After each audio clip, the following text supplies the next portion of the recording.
নির্মীয়মান নেতাজি সুভাষ মঞ্চ নিয়ে অসন্তোষ। উত্তরবঙ্গ উন্নয়ন দপ্তরের আর্থিক সহায়তায় প্রায় 7 লক্ষ টাকা ব্যয়ে তৈরি হচ্ছে শহরের নেতাজি সুভাষচন্দ্র মঞ্চ। এবার সেই মঞ্চ নিয়ে তৈরি হয়েছে বিতর্ক। ইসলামপুর নাগরিক মঞ্চের সেক্রেটারি হিমাংশু সরকার বলেন, আমাদের আশা আকাঙ্ক্ষা চূর্ণ বিচূর্ণ হয়েছে নেতাজি সুভাষ মঞ্চ নিয়ে। তারা বলছেন, এতদিন কোনো নকশা ছিল না পৌরসভা বা সিভিল অ্যাডমিনিস্ট্রেশনের হাতে। নতুন নকশা আসার পরে জানা যাচ্ছে দ্বিতল নেই, সাধারণ ছোট্ট একটি মঞ্চ তৈরি হচ্ছে। তিনি বলেন, আমাদের দাবি দ্বিতল করা হোক, স্টেজ বড় করা হোক। তিনি বলেন, আমরা রাজ্য সরকারের কাছে চাইছি যাতে পূর্ণাঙ্গ একটি অডিটোরিয়াম তৈরি করা হোক। সাধারণ মানুষ বলছেন, এইরকম মঞ্চ আমরা চাই না, অত্যাধুনিক মঞ্চ দাবি রাখছেন তারা। এই বলতে বিষয়টি আমিও দেখেছি ফেসবুকে, এবং যে অভিযোগ করা হচ্ছে সেটা যদি সত্যি হয়ে থাকে তাহলে কিন্তু খুব বিপদের বিষয়।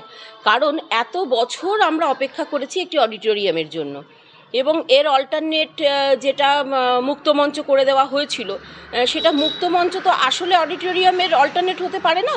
সেখানে আমাদের একটা বিস্তর খরচা করতে হয়, সবাই জানেন সেটা, যে পেছনে একটা ব্যাকগ্রাউন্ড স্ক্রিন, উইংস থেকে এবং দর্শকাসনের ওপরে যে শেডটি, সেটা করতে একটা প্রচুর খরচার ব্যাপার। আমরা বারংবার যাই চেয়ারম্যানের কাছে, উনি ইদানিংকালে একটি শেডের ব্যবস্থা করে দেন, কিন্তু সেটাও খুব বেশি লোক ধারণ করা যায় না। সেখানে আমাদের বেশি লোকের ব্যবস্থা করতে হলে নিজেদের খরচা করে আরও অনেকটা বাড়িয়ে নিতে হয়। এবার ঘটনা হচ্ছে যে এত বছর অপেক্ষা করার পর একটি অডিটোরিয়াম, আবেগ তো অবশ্যই, কিন্তু তার থেকে অনেক বেশি প্রয়োজনীয়তা। ইসলামপুরের বুকে একটি অডিটোরিয়াম নেই, যেখানে এতগুলো শিল্পী আছেন, এতগুলো সংস্থা আছে, সাংস্কৃতিক সংস্থা, এত বেশি সাহিত্য চর্চা হয়, সেখানে একটি অডিটোরিয়াম নেই। এবার এত বছর পর সেই অডিটোরিয়াম যখন তৈরি হতে শুরু হয়েছে, সেটা যদি সত্যিই এই অবস্থায় হয়, তাহলে তো আদপেও আমাদের কোনো লাভ হবে না। সেখানে কিন্তু খুব জরুরি এই বিষয়টা দেখা যে কিভাবে তৈরি হচ্ছে, এবং একটু খোঁজ নেওয়া যে এটা কি গরমকালে আমরা কি করব, তাহলে কি আমরা আবার নতুন করে নিজেরা কুলার ভাড়া করব, সেটা কি আদৌ এসি হচ্ছে, মানে এইরকম কিন্তু অনেক প্রশ্ন উঠে আসছে, বিভিন্ন দিক থেকে খবর আসছে, বিভিন্ন রকমভাবে আমরা জানতে পারছি।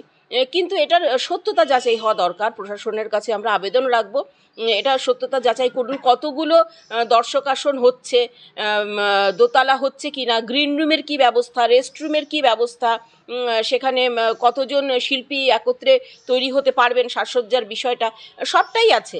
সব মিলে কি বিষয়টা দাঁড়াচ্ছে, কিভাবে অডিটোরিয়াম হচ্ছে, কি মাপের হচ্ছে, আমরা কিন্তু কেউ জানি না। এর আগে মুক্তমঞ্চ যখন তৈরি হলো, তখনও কিন্তু আমরা কোনো শিল্পী এই কমিটির সাথে জড়িত ছিলাম না, কোনো শিল্পীকে ডেকে কোনো রকম আলোচনা করা হয়নি। এবং এবারও তাই, এখনও কিন্তু শুধুই হয়তো টেকনিক্যাল বিষয়গুলো যারা বোঝেন, যারা ইঞ্জিনিয়ারিং পার্টটা বোঝেন, তাদেরকে ডেকে হয়তো করা হয়েছে। এখানেও কিন্তু আমাদেরকে শিল্পীদেরকে ডাকা হয়নি। আমরা চাইবো যে আমাদেরকে ডাকা। ব্যাপার হচ্ছে এসির ব্যাপার তো পরের ব্যাপার আসছে, এসির ব্যাপার বলতে পারবো না। আসলে আমাদের কাছে কোনো কিছুই নেই, আমাদের কাছে নয়, ইসলামপুরের পাবলিক, ইসলামপুরের যে পৌর প্রশাসন, সিভিল অ্যাডমিনিস্ট্রেশন, কারো কাছেই কোনো নকশা ছিল না। সেটা বোধহয় রিসেন্টলি আমরা দৌড়াদৌড়ি করে বলাবলি করার পরে সম্ভবত গত শুক্রবার, মানে 28 তারিখ সম্ভবত নকশাটা এসছে। তাতে কি আছে এখন আমাদের পক্ষে দেখা সম্ভব হয়নি। তো আমরা যেটা জানতে পারলাম, ওই সাইট ইঞ্জিনিয়ার যে আছে, ওই কন্ট্রাক্টরের, তার কাছ থেকে জানতে পারলাম শুধুমাত্র মানে খুব ছোট একটা স্টেজ হচ্ছে। স্টেজটাও যেটা এত দিনের প্রত্যাশা আমাদের, যে আগেকার যে স্টেজটা, সেটা মোটামুটি একটা ছিল, সেটা ভেঙে ফেলা হয়েছে, কালের তাগিদে ভাঙতে হয়েছে।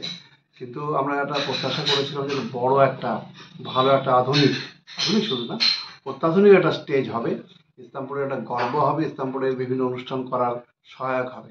কিন্তু যেটা হচ্ছে, যে আপাত দৃষ্টিতে যেটা দেখা যাচ্ছে, উইদাউট প্ল্যান বা স্কেচ বা ড্রয়িং, তাতে আমাদের আশা আকাঙ্ক্ষা সমস্ত একবারে চূর্ণ বিচূর্ণ হয়ে গেল বলেই আমাদের মনে হচ্ছে। এখন কি চাইছেন? আমরা চাইছি, মানে এখন আমরা তো লেম্যান, আমাদের পক্ষে তো সম্ভব না যে যেভাবে কোলামগুলো উঠে গেছে, কিছু কিছু বিমও হয়ে গেছে, সেক্ষেত্রে এর রিমডিফিকেশন করা যাবে কি যাবে না সেটা আমরা বলতে পারবো না। সেই ইঞ্জিনিয়ার যারা আছে তারাই বলতে পারবেন।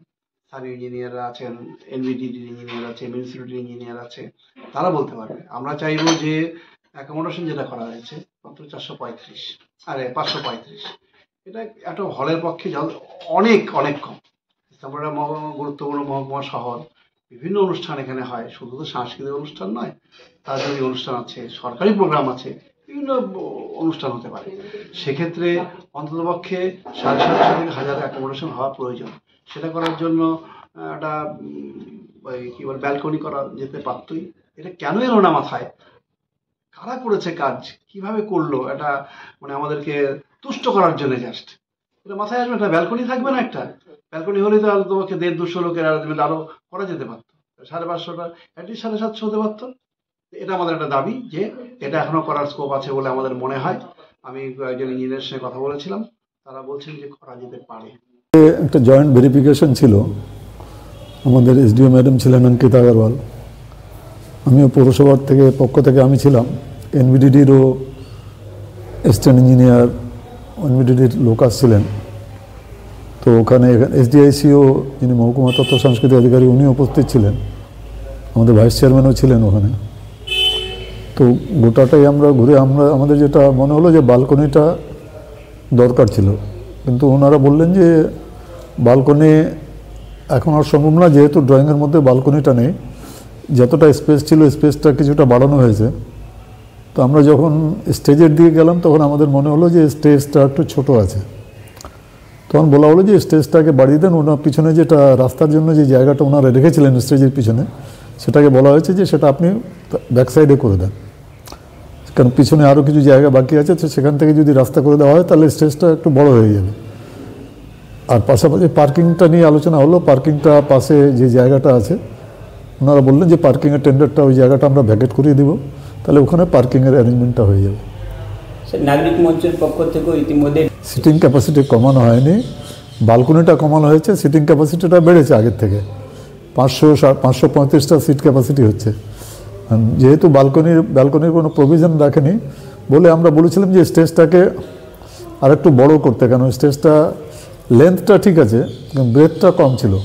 তো ব্রেথটার সঙ্গে কিছুটা পিছনে স্টেজে ঢোকার একটা রাস্তা রাখা হয়েছিল, সেই রাস্তাটাকে আমরা বলেছি যে গোটাটাই স্টেজের মধ্যে আপনি নিয়ে নেন, আর রাস্তাটা পিছনে আরও জায়গা খালি পড়ে আছে কিছু, ওরকম ওখান থেকে রাস্তার প্রভিশন রেখে দেন।